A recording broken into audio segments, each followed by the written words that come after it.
Atomic স্ট্রাকচারের দ্বিতীয় ক্লাসে চলে এলাম। গত ক্লাসে কোয়ান্টাম সংখ্যা অবধি আলোচনা করা হয়েছিল। আজকের প্রথম পয়েন্ট পাউলির অপবর্জন নীতি। এই নীতির সাহায্যে আমরা জানতে পারি কোনো পরমাণুর যে কোনো দুটি ইলেকট্রনের চারটি কোয়ান্টাম সংখ্যা কখনো একই হতে পারে না। যে কোনো তিনটি যদি একই হয়, অপরটি অবশ্যই আলাদা হবে। উদাহরণস্বরূপ যদি বলি এল এর মান 4, এল এর মান 3, এম এর মান -3, এস এর মান প্লাস হবে একটি ইলেকট্রন। আর একটি ইলেকট্রনে এন এর মান 4, এল এর মান 3, এম এর মান -3, এস এর মান -1। অর্থাৎ একটি আলাদা আছে এবং এস এর মান, শুধু এস নয়, এম এর মান আলাদা হলেও হবে, এল এর মান আলাদা হলেও হবে, এন এর মান আলাদা হলেও হবে, যে কোনো একটি অবশ্যই আলাদা হতে হবে। এই নীতির সাহায্যে আমরা জানতে পারি যে একটি কক্ষকের মধ্যে সর্বোচ্চ দুটি ইলেকট্রন থাকতে পারে। কেন? কারণ এম এর মান দুটি ইলেকট্রনের একই, মানে এম পর্যন্ত একই আছে, মানে কক্ষক একই। আর একটি কক্ষকের মধ্যে এস এর মান একবার প্লাস হাফ একবার মাইনাস হাফ, অর্থাৎ সর্বোচ্চ দুটি ইলেকট্রন থাকতে পারে। পরের পয়েন্ট, হুন্ডের মাল্টিপ্লিসিটি সূত্রের সাহায্যে আমরা জানতে পারি যে সমশক্তি সম্পন্ন কক্ষকগুলি এককভাবে স্থান দখল করবে এবং প্রতি ক্ষেত্রে ঘূর্ণন একই দিকে হবে। উদাহরণস্বরূপ বলি P3 ইলেকট্রন, পিতে যদি 3টে ইলেকট্রন থাকে,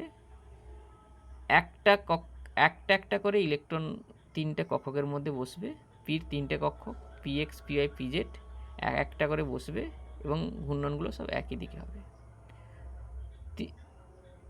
যদি P4 হয় তাহলে একটা বসলো, আর একটা বেশি হয়ে যাচ্ছে, তখন আমরা প্রথম ঘরে আবার এসে বসবে এবং বসার সময় আগের ইলেকট্রন যেদিকে ঘূর্ণন হয়েছিল এই ইলেকট্রনের ঘূর্ণন উল্টো দিকে হবে।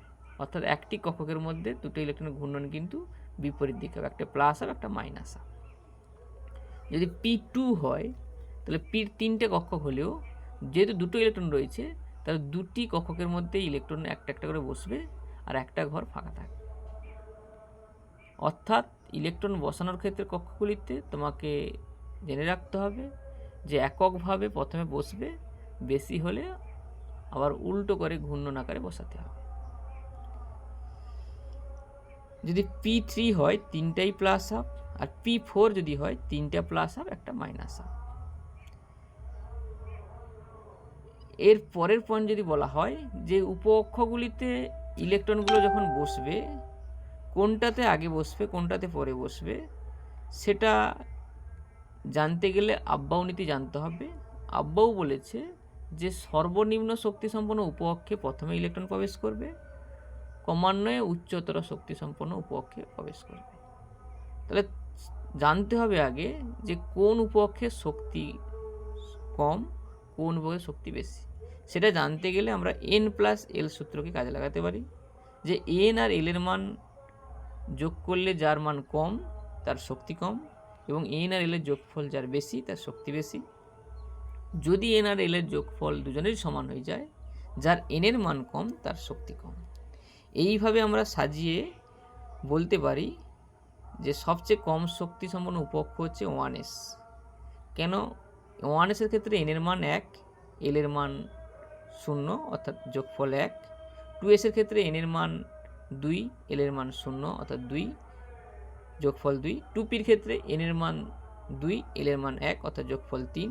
তাহলে এইভাবে আমরা সাজিয়ে যে শক্তির স্তরটা পেলাম, 1s less than 2s less than 2p less than 3s less than 3p less than 4s less than 3d less than 4p। তবে কিছু ব্যতিক্রম রয়েছে, যে ল্যান্থার্ন এবং অ্যাক্টিন মৌলগুলো এই n+l সূত্রের সাহায্যে আমরা শক্তির ক্রম সাজাতে পারবো না। এই উপকক্ষগুলিতে এবারে ইলেকট্রন বসানোর ক্ষেত্রে তোমাকে মনে রাখতে হবে যে এসে 2টি ইলেকট্রন থাকবে, পিতে সর্বোচ্চ 6টি ইলেকট্রন থাকবে, ডিতে সর্বোচ্চ 10টি ইলেকট্রন থাকবে, এফে সর্বোচ্চ 14টি ইলেকট্রন থাকবে। পরের পয়েন্ট, যে মুখ্য কোয়ান্টাম সংখ্যার মান যদি জানা থাকে, অর্থাৎ মুখ্য কোয়ান্টাম যদি n হয়, তাহলে আমরা কক্ষের মান হবে n, উপকক্ষের সংখ্যা হবে n, কক্ষকের সংখ্যা হবে n², আর ইলেকট্রনের সংখ্যা হবে 2n²। একটা উদাহরণস্বরূপ আমি বলি যে n এর মান যদি 4 হয় তাহলে কক্ষের সংখ্যাও 4টা হবে, 1 2 3 4। আর উপ অক্ষের সংখ্যা হবে 4টা। কী করে? n এর মান যদি 4 হয়, l এর মান 0 হবে, 1 হবে, 2 হবে, 3 হবে, অর্থাৎ 4টা মান পাবো, s p d f, 4টা পক্ষই পাবো। আর কক্ষকের সংখ্যা হবে n স্কোয়ার, কারণ l এর মান 0 হয় যে s উপ অক্ষ, তার একটাই কক্ষক, p র 3টে কক্ষক, d র 5টা কক্ষক, f এর 7টা কক্ষক। তাহলে মোট 7 5 12, 12 3 15, 16, অর্থাৎ n এর মান 4 ছিল বলে 4 4 স্কোয়ার 16টা কক্ষক পেলাম। আর ইলেকট্রন সংখ্যা আছে 2n স্কোয়ার, অর্থাৎ 2 × 4 স্কোয়ার মানে 32টা ইলেকট্রন থাকবে। পরের পয়েন্ট, যদি উপ অক্ষের সংখ্যা l হয় তাহলে কক্ষকের সংখ্যা কত হবে?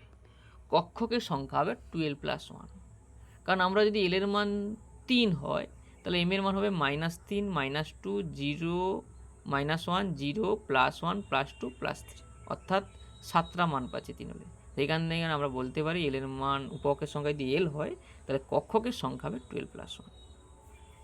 এবারে একটা ইলেকট্রনের সেট সঠিক রয়েছে কিনা জানার উপায় কি? তাহলে তোমাকে দেখতে হবে n এর মান কখনো 0 হবে না, আর n এর মানের তুলনায় l এর মান কম হবে, আর m এর মান -l থেকে +l এর মধ্যে থাকবে, তার বেশি কম যেন না হয়। আর s এর মান হয় প্লাস হাফ নাহলে মাইনাস হাফ, কখনো 1 2 3 এরকম থাকবে না। তাই এইভাবে আমরা চিনে নিতে পারবো কোন সেটটা সঠিক। এবং উদাহরণস্বরূপ বলি, n এর মান 4, l এর মান 3, m এর মান -2, s এর মান +1, এই ঠিক রয়েছে।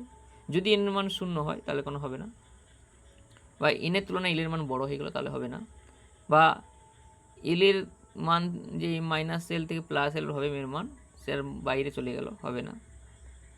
আর s এর মান হয় প্লাস হাফ নাহলে মাইনাস হাফ, অন্য কোনো মান হবে না। পরের পয়েন্ট, যে একটা ইলেকট্রন বিন্যাস করার সময় আমরা বহিস্থ ইলেকট্রনগুলোতে ইলেকট্রন ভর্তি নাও হতে পারে, পরিপূর্ণ নাও হতে পারে, সেই কারণে আমরা জানতে পারি ওই বাইরের কক্ষে অযুগ্ম ইলেকট্রন আছে কিনা। অযুগ্ম ইলেকট্রন চেনার উপায় হচ্ছে যে একটা কক্ষকের মধ্যে 2টো করে ইলেকট্রন থাকে, যদি একটা করে ইলেকট্রন থাকে তখন আমরা বলবো অযুগ্ম ইলেকট্রন। আর অযুগ্ম ইলেকট্রন যদি থাকে তখন সে মৌল বা সেই যৌগ কী হবে? প্যারাম্যাগনেটিক, অর্থাৎ পরাচুম্বকীয়। আর যদি অযুগ্ম ইলেকট্রন না থাকে, সমস্ত ইলেকট্রনই যুগ্ম হয়, তাহলে তাকে বলবো ডায়াম্যাগনেটিক। যেরকম কপারের যদি ইলেকট্রন বিন্যাস দেখা যায়, আর্গন 3d10 4s1, কারণ কপারে 29টা ইলেকট্রন, আর্গন 18, 4s1 এর একটা 19, আর 3d10 10, 29। আর জিঙ্কের হচ্ছে আর্গন 3d10 4s2। তাই কপারের একটা ইলেকট্রন অযুগ্ম অবস্থায় রয়েছে, 4s এ একটা কক্ষক কিন্তু একটা ইলেকট্রন রয়েছে, তাহলে একটা ঘরে একটা ইলেকট্রন অর্থাৎ অযুগ্ম ইলেকট্রন। তাই অযুগ্ম ইলেকট্রন থাকার কারণে কপার হচ্ছে প্যারামেট্রিক ধর্ম দেখায়। জিঙ্ক 4s2, অর্থাৎ এস এর একটা ঘরে 2টো ইলেকট্রন রয়েছে, যুগ্ম অবস্থা রয়েছে, এখানে একটা ডায়াম্যাগনেটিক। আর যদি অযুগ্ম ইলেকট্রন থাকে তাহলে প্যারামেট্রিক ধর্ম হবে, এবং যত n এর মান বেশি হবে তত বেশি প্যারামেট্রিক ধর্ম থাকবে। তোমাকে এমসিকিউ দিতে পারে নিচের কোনটির প্যারামেট্রিক ধর্ম বেশি। তোমাকে এবারে দেখতে হবে যে আয়নের বা যে পরমাণুর অযুগ্ম ইলেকট্রন সংখ্যা বেশি তার প্যারামেট্রিক ধর্ম বেশি। আর প্যারামেট্রিক ধর্ম মাপার যে সূত্র রয়েছে, যে মিউ সমান √n × n+2 bm, চৌম্বক ভ্রামকের মান মিউ সমান √n × n+2 bm, bore magnet. যেরকম উদাহরণস্বরূপ বলি, Fe2+, আয়রনের 26টা ইলেকট্রন 2+, তাহলে বহিস্থ কক্ষ থেকে 2 ইলেকট্রন বেরিয়ে যাবে, অর্থাৎ আর্গন 3d6, 4s2 ছিল বাইরে, 4s2 2টো ইলেকট্রন বেরিয়ে গেছে। তো 3d6, ডির 5টা ঘর, 5টা কক্ষক, 5টা কক্ষকে ইলেকট্রন যদি বসানো হয়, প্রত্যেকটাতে একটা করে, এবং প্রথম কক্ষকে 2টো ইলেকট্রন থাকবে, অর্থাৎ 4টা ইলেকট্রন অযুগ্ম। তাই অযুগ্ম ইলেকট্রন বসিয়ে দিলে আমরা যে চৌম্বক ভ্রামকের মান পাবো √n × n+2 সূত্রে 4 × 4 + 2 6, মানে 6 4 24, অর্থাৎ √24 bm, অর্থাৎ 2√6 bm। এবারে কক্ষকগুলোর আকৃতি কেমন? যে কক্ষকগুলো আমরা জেনেছি, এস কক্ষক, পি কক্ষক, ডি কক্ষক এবং এফ কক্ষক। এস কক্ষকের আকৃতি হচ্ছে গোলাকার, এস এর একটাই কক্ষক। পি কক্ষকের আকৃতি হচ্ছে ডাম্বেলাকার, একটা পিএক্স, পিওয়াই, পিজেড। ডি কক্ষকের আকৃতি হচ্ছে ডি ডাম্বেলাকার, ডিএক্সওয়াই, ডিএক্সজেড, ডিওয়াইজেড, ডিএক্স স্কোয়ার মানে ওয়াই স্কোয়ার, ডিজেড স্কোয়ার। আর এফ কক্ষের আকৃতিতে বহু ডাম্বেল সমন্বিত বিষয়।